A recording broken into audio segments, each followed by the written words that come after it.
I want to welcome everyone to the August 29th, 2024 IDA agenda. Regular meeting of the IDA. Note for the record, we have a quorum. The notice for the meeting followed the open meetings law.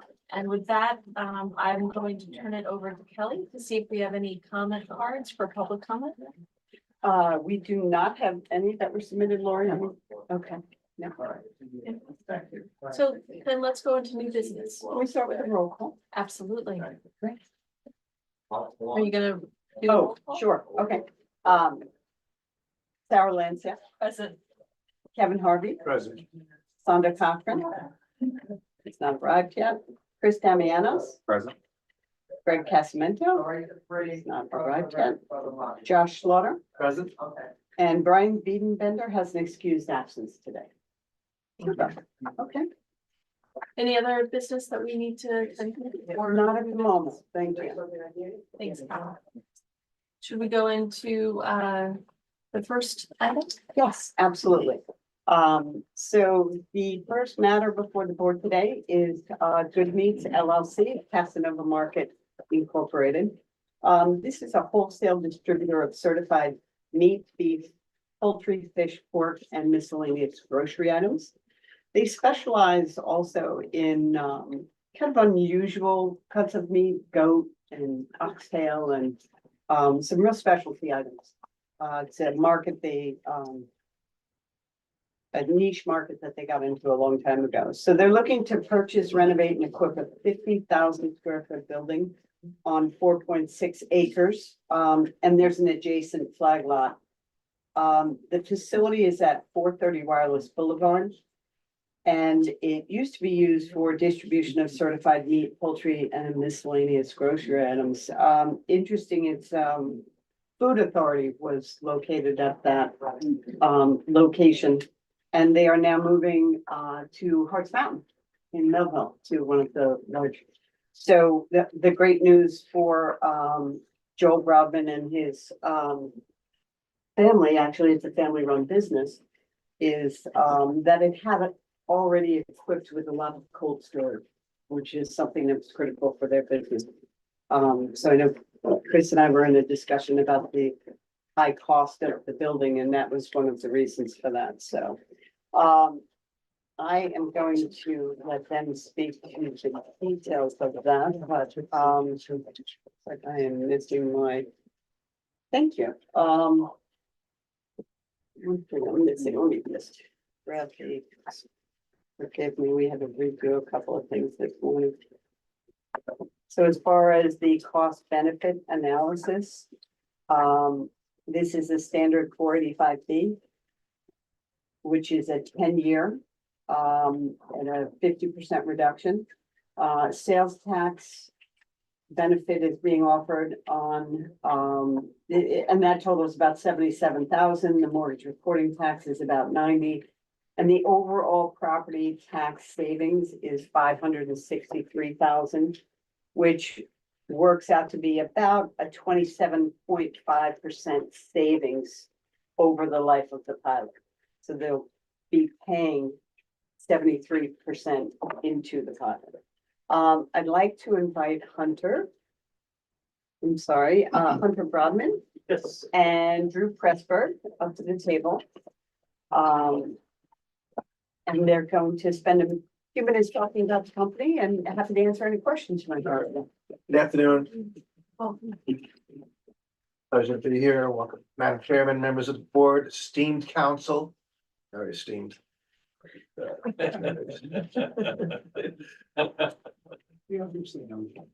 I'm married now. Well, but we got divorced. Yeah. I performed the wedding ceremony. You want the rebate. So I'll try not to duplicate a lot of what Kelly said, but this application is on behalf of operating company Casanova Meats. It's been a company which is distributor, and it's been around for probably 100 years now, over 100 years in the family business. They started out as like a meat purveyor in Delhi and then built up their business. They were in Freeport for many years, and then they went to Copay.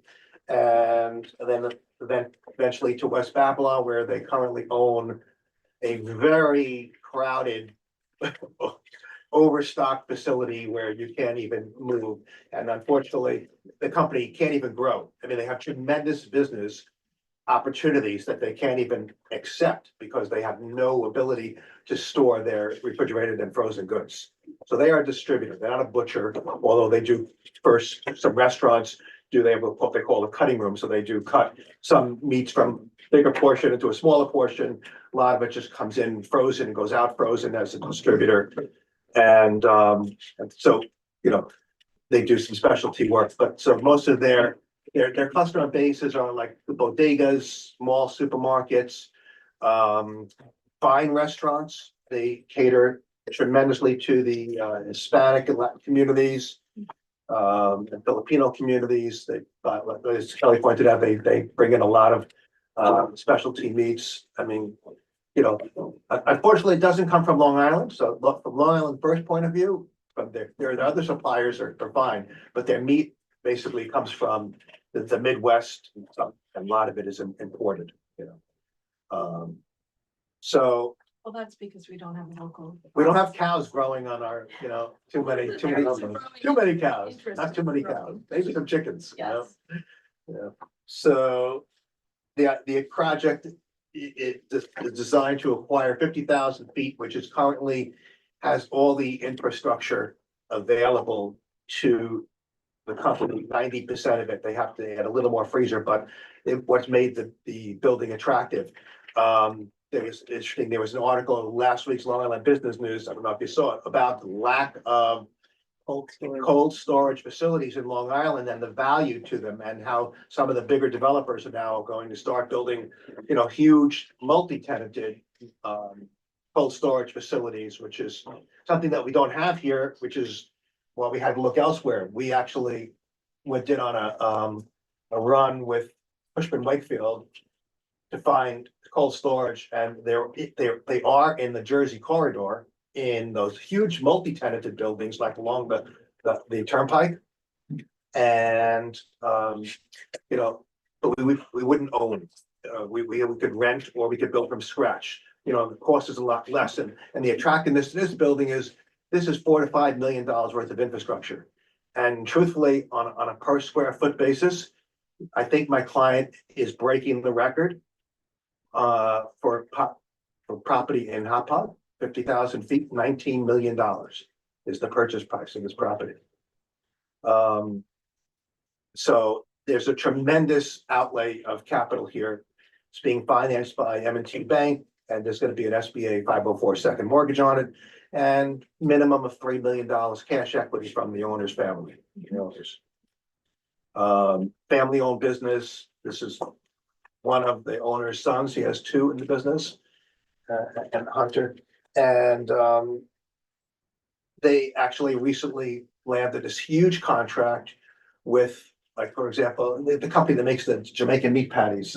What's that called? It's Jamaican patties and breads and different retail operations they have throughout the. All over. And so now they actually do all their mass distribution for them. They pick up their meat patties every day, and then they sell their other merchandise to their restaurants and to their franchises. So they're delivering for them to their own stores out of their factory, and also selling them.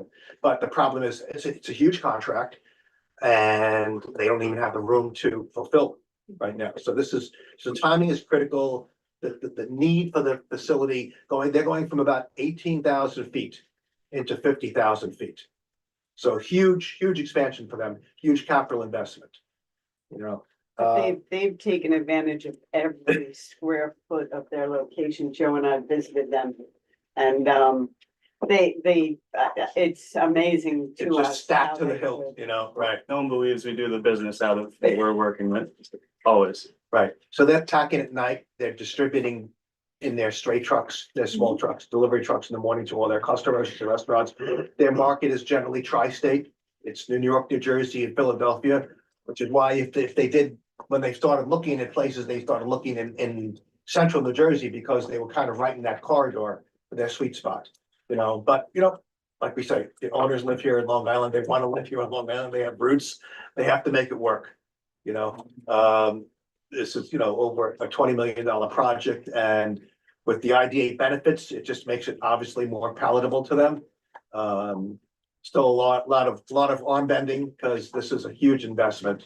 But like I said, there was a couple of buildings that he could acquire, and we'd have to put the infrastructure in, that would take probably 2 years and $5 million.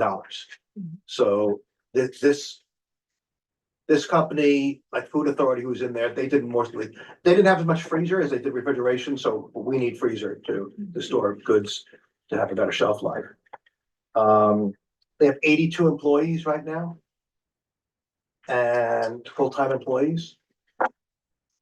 That encompasses workers there and drivers for the deliveries in the morning. And it includes some, I'll call them butchers, they're kind of craftsmen. I've seen the operation. I took Kelly where they, have a small room, and they're literally, bandsawing, meats. It's like, they're not cutting down hogs or slaughtering cows, but they are bandsawing pieces of, oxtail and leg of lamb and lamb chops and things of that nature. I stayed on a plant-based diet for about a week after. Right. I mean, this company will do close to $100 million in revenue this year. And they're kind of stuck there. This will give them the opportunity, they think, to grow their business by at least 20% over a very short period of time, Let me see if I have a question from our board. What percent of the building is freezers and the air conditioning portion of it? Not air conditioning, the refrigerated. Yeah. I think I said 70%. Yeah, Yeah, I think it was like 35. Yeah. 1,000 of the 50,000, something like that. Yeah, it's the majority of the building. Now, Food Authority built a second story for offices so that they would get more use out of it. That's actually in the process. They just did that now because they were going to actually expand on that building originally. So they started doing work. So they created a second floor, which then opens up floor space for us for a freezer. So we don't have to go bump out the envelope. We can stay in there and just convert some more space into freezer space. Your current facility is 18,000 square feet, so you're moving to one that's 50,000. And you mentioned room about expansion. Your proposed job creation is roughly 22, which is a 25% increase over your current employees, that Right. number. But do you expect, is that a conservative number? Do you expect with the larger facility that you might be able to? It's a conservative number to be comfortable here, Because you're moving from a smaller Oh, facility to yeah. a much larger, so Yeah. I'm anticipating that. And they're all LMA people, and we're hoping to be able to bring in a lot more people and more trucks, but enough trucks that we have. You can handle. We can handle it with, and the planning department will allow us. All right, thank you. Any other questions on this? Was there anything else that you'd like to add?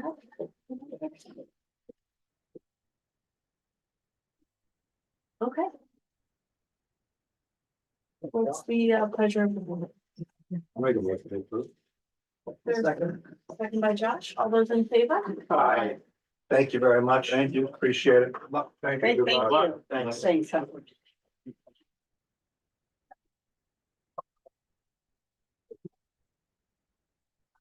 It's a major. I know.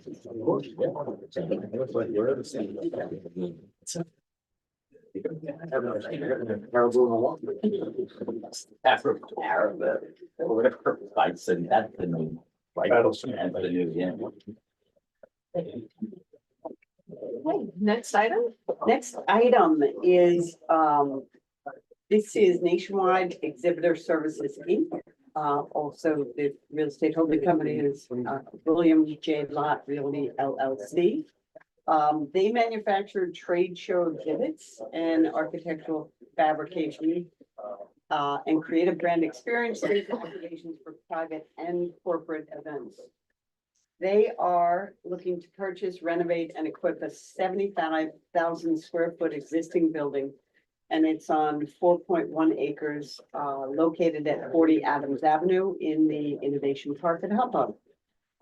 This will allow them to expand their production capabilities and meet current and future demands. This is a company that actually Tony and I went to visit Steve, I don't even know how many years ago. It was pre-COVID. It was pre-COVID, Yeah. so it was that long. So as soon as I heard the name, you know, and he had rebranded in the meantime. But when I walked in and saw him and saw the building, I was like, this is deja vu. Yep. it is. And David Hunter. So I'll let them, do a beautiful job of talking about what they do, but please come on up to the table. The, cost benefit on this one, we are offering them a 12-year pilot, due to the manufacturing that takes place in this business. The sales tax is, close to $80,000. The monthly reporting tax is almost $50,000. And their overall savings is more than $642,000 on the property tax, totaling about 28% in terms of the savings, with payments at 72%. They have 33 employees currently. They plan to add 10, which is an increase of almost 30% over their present payroll. So I will introduce Steve Griffith, who is the president of the company, and David Hunt, who is his broker. Broker and my rabbi. Welcome. Thank you so much. I greatly appreciate it, Kelly and Joe and the board members for giving us this opportunity. So we are Nationwide 360. We're a family-owned company that was originated in the mid-50s by two window trimmers, non-family members at the time, but they were dressing windows and somebody had come to them saying, hey, we need a trade show exhibit. And being the great entrepreneurs they were, they said, not a problem. They went back to the office, as they told me, and they said, we had no idea what that was, but they did figure it out. And that was a market that they really excelled at. And from doing different industries, from defense to finance, to food, to beverage, believe it or not, there's trade shows for everything. I joined the company about 38 years ago. I was a kid in college, but school was not for me. So my father gave me the opportunity. I was there for 2 weeks and I fell in love with the industry. And it's just always ever changing and always great challenges and great companies to meet with. So just to give you an idea, I put together a very simple PowerPoint to give you a brief history of the company. Company again originated in Brooklyn and they had moved out to Westbury, 1970 or 75. We're still trying to finalize that. But we've had roots here in Long Island for over 50 years. At some point in time, I did buy out one of my father's partners, and my father and I, Bill, were partners for 16 years. I recently bought out his interest several years ago, and I became the sole owner. David can attest, we moved from when I joined the company from Bayshore. We bought a building in Ronkonkoma, which was 20,000 square feet. I think 6 months later, I said, I need more space. We then went on to Central Islip, which is 40,000 square feet.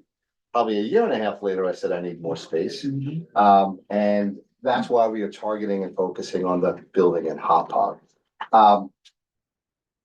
Industries that we serve from cannabis, biotech, medical, including dental, defense, education, food, healthcare, religious events, technology, toy shows. I mean, again, there's so many shows, so many cool events to go to. This kind of just gives you, we went from Nationwide Displays and we diversified, rebranded to Nationwide 360, covering exhibits, but also doing architectural fabrication, doing retail and corporate interiors, doing creative from design, websites, graphic design and stuff, to brand experiences.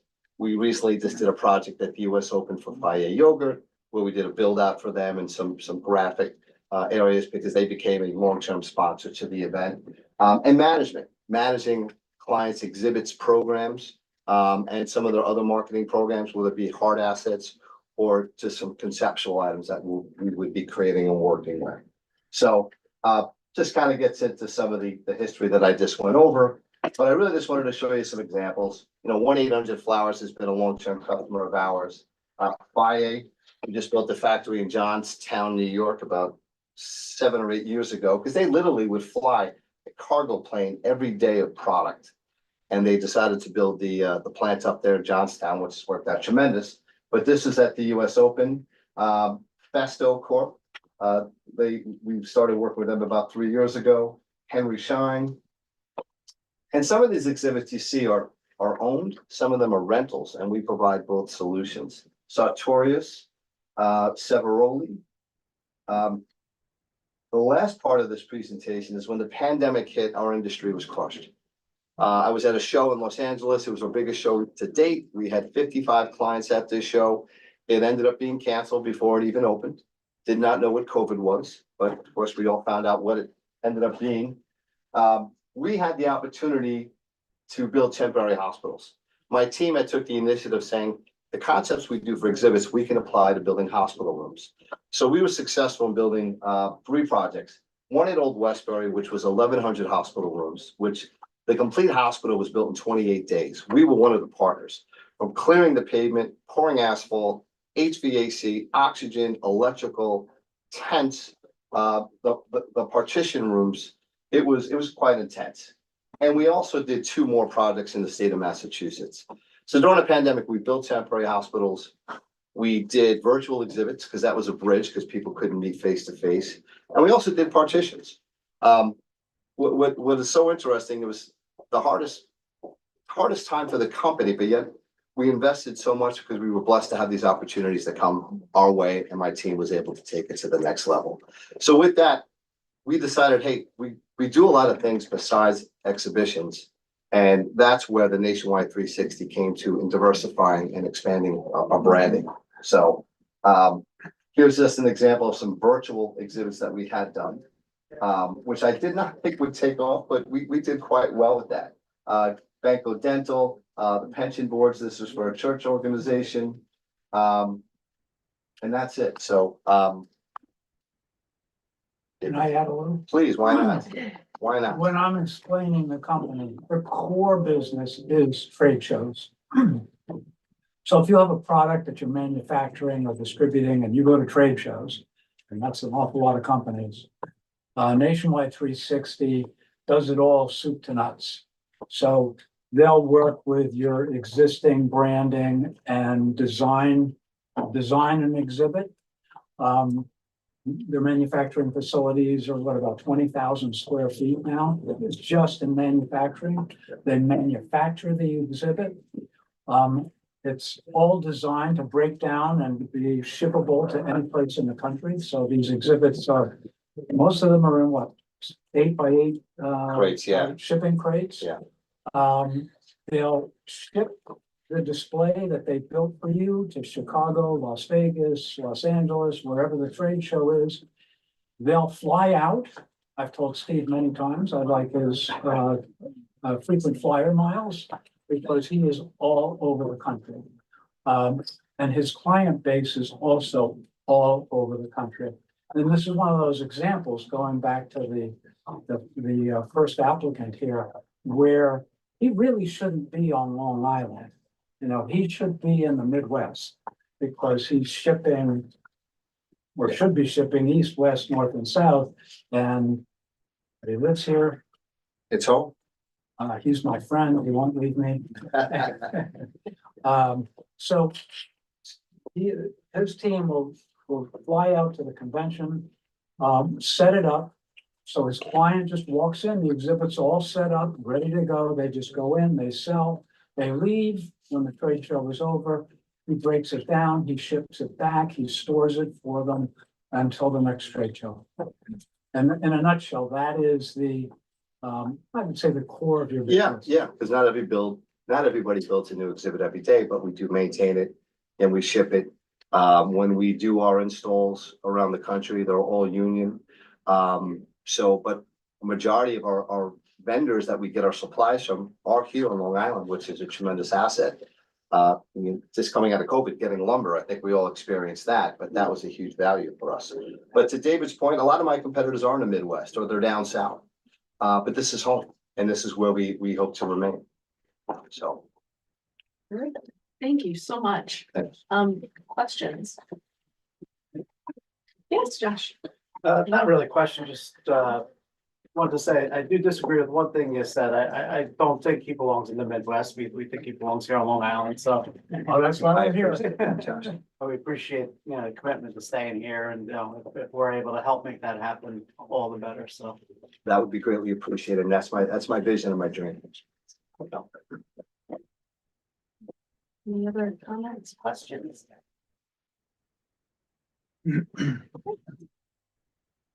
There a motion to approve? Motion. There's a motion and a second. All those in favor, say aye. Who was the second? Who was the second? The second was Kevin. Kevin. Oh. Great, thank you so much. Thank you so much. Thank you. Folks. Have a wonderful Labor Day weekend too. Thank you. Thanks. I'll talk to you.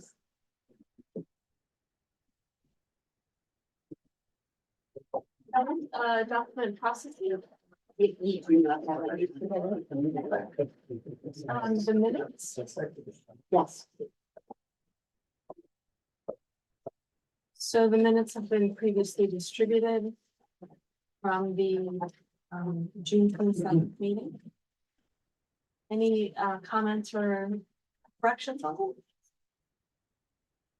Seeing none, I'll make a motion. Is there a second? Second. By Chris, all those in favor? Those are abstentions. Minutes are. Abstention. Abstention by Chris. Minutes are approved. Other business. Great, so I wanted to update the board as promised, with regards to a meeting that Sarah and I attended with Canon. We met with Seymour Liebman, who is the Senior Vice President and the Corporate Counsel, and Amy Newman, who is the Director and our contact, somebody we've worked with over the years. We had a good conversation. They assured us that they had no intention of being out of compliance, that they would meet all of their obligations to the agency as required by the agreement that we've entered into. They did also share that, they are regrouping and redistributing their business in three particular areas, one being medical X-ray machines and equipment, shared services, and also the semiconductor manufacturing equipment. So they were adding to staff in that area and actively recruiting for those positions. So they did apologize for the amount of light that had been shed and felt badly. They reassured us once again they were our partners and that they would work with us and do everything they could to be good partners and again to meet their obligations. So we will continue to closely monitor their business and their obligations, and I will continue to keep you apprised of that. And we invited Dan Deegan to come today in case the board has any questions for Canon. Do you want to come up? Great, thanks for coming. Thank you. So for the record, Dan Deegan, unfortunately Deegan's run in Uniondale, New York, on behalf of Canon. So, I think Kelly had the meeting. I wasn't at the meeting, but I've had many discussions with the client. And, what everyone has to understand is that, first of all, it's never a light decision to let people go. But this is a multinational company with over 100,000 employees worldwide. This building here is the North America, South America headquarters for Canon, USA. And, it's a tremendous economic generator for Long Island to have that facility here. There is a constant ebb and flow in any business. Any day it's a different number of employees than the day before in a business this size. I mean, right now, as Kelly alluded to, when I prepared with my client, there are jobs being advertised that are opening that facility. It's unfortunate that, part of the larger macro trends that or internal machinations that led to some restructuring that, caused people to lose their jobs. At the end of the day, we have a legal commitment to the IDA that we are in compliance with now. When we report, the reporting on the NY4, workers' comp forms are every quarter.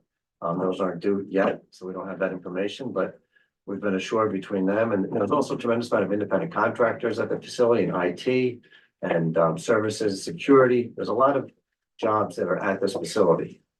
There's also a lot of buying power that's exercised at the facility, supporting the local economy. So, it's hard to look at a company like this on one particular decision or anything else and say that, it's going one way or the other. This is a very big positive economic force on Long Island, and it's here.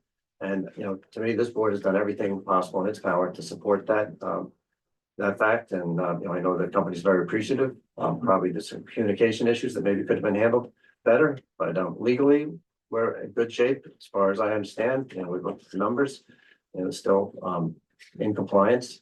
So, I'd say we'll continue to keep you guys apprised as to what's going on, and I think that's pretty much it. I'll take questions to the extent I can answer them. I'm not involved in the day-to-day operations, but I've had a number of discussions with the clients, so. Thank you for appearing today. Questions from? I know a large part of this program that was presented is that you were gonna spend a fair amount of money on, I don't know if I remember, it was like $5 million or so on some infrastructure changes, telecommunications, that kind of stuff in the building. Have they actually done that yet? Yes, that investment's been made. Part of it was creating a new showroom to have their customers that come in from other parts of the world and country to look at different technology and products that they have. That whole facility's been completed and it's operational. This is, as I say, unfortunately, companies like this, through no fault of the employees who lost their jobs, are, part of a larger macroeconomic situation that ebbs and flows. So, they may lose here, as a company hires jobs, it doesn't become a newspaper story because it's usually, 2 year, 4 year, or whatever, but unfortunately, when a restructuring like this takes place, it can be a larger impact. But, it's still a very big positive story for the county and for Cannon. They do have confidence. The reason they've made the moves that they did is so they can grow their sales and grow their workforce going forward. So, and their operations. Any other questions? Just a comment. Dan, you said the communication situation has been addressed where you'll have better communications with the IDA. Yes, I think that's for sure. The meeting, Yes, I think Sarah and I both felt, yes. Because you understand, as far as the board's concerned, we are protector of the taxpayer, and, this is a public-private partnership in a sense, so, that communication is key to make sure everybody's on board. Yeah, that was unfortunately the way it came out and was reported, and and we understand that we gotta be more proactive on the communications. And this benefit package, doesn't start until 2025, correct? That's correct. The sales tax exemption is in force currently. However, the property tax due to the taxable status date will not begin until December of 25. So there is no pilot currently on the building. It's on the tax roll. There was a little miscommunication that I heard out there that, people wanted a clawback for this benefit package, but the benefit package hasn't been given yet. That's correct. Except for maybe sales tax. Sales tax has. I won't have the amount of that until I get the report at the end of the year of when it's due, but as Dan has indicated, they're utilizing some of And a that. recapture and flowback, those are legal terms that get triggered by a default. There has been no default there. I agree with you. So, and nothing legally that we're supposed to report. Practically, obviously, there should have been better communication, people, the way it came out, so. And obviously, people's lives are affected when they lose their jobs, so we don't make light of that in any way.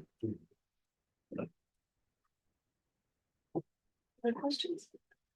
Okay. Thank you. Thank you, Dan. Thank you. With that, Holly. Just a couple of quick items. You have before you some, an ad that we put into the Mass magazine. We've had that for you. Just wanted to share so everybody could see some of the wonderful marketing and advertising done by ZE Communications. Greg and Lola, who provide tremendous support to us. But also one of the things that we've been working on is kind of a little bit of a rebranding, just to update the Suffolk County IDA. So I wanted to show you what you see before you is a suntan lotion. So what we're calling the swish is something we're kind of incorporating in with the logo. So up for any suggestions or comments about that, but these items are going to be contributed to the LIBDC conference, which will be held in October out in Montauk. So they always ask for a variety of items. So we're also updating our pop-ups, which you saw outside with the swish and tablecloths and just some of those items. So we thought we would share some of that work with you. Also, speaking of LIBDC, we will be holding our first annual LIBDC dinner with the county executive on November 18th. So you're all cordially invited to join us and encouraged to do so. We'll let you know, the venue is still a little bit up in the air, but I'm sure we'll find something by then. And our next meeting is September 19th. I think most of you know, we do have an EDC meeting scheduled for tomorrow as well, but special meeting tomorrow morning. And that's about it. Just wishing everyone a happy Labor Day and hope everybody enjoyed a beautiful summer. Thanks, Cal. Thanks, Kelly. Right, so we're adjourned. All right. Great. Thanks. Thank you. Thank you. You did. Yeah. You did.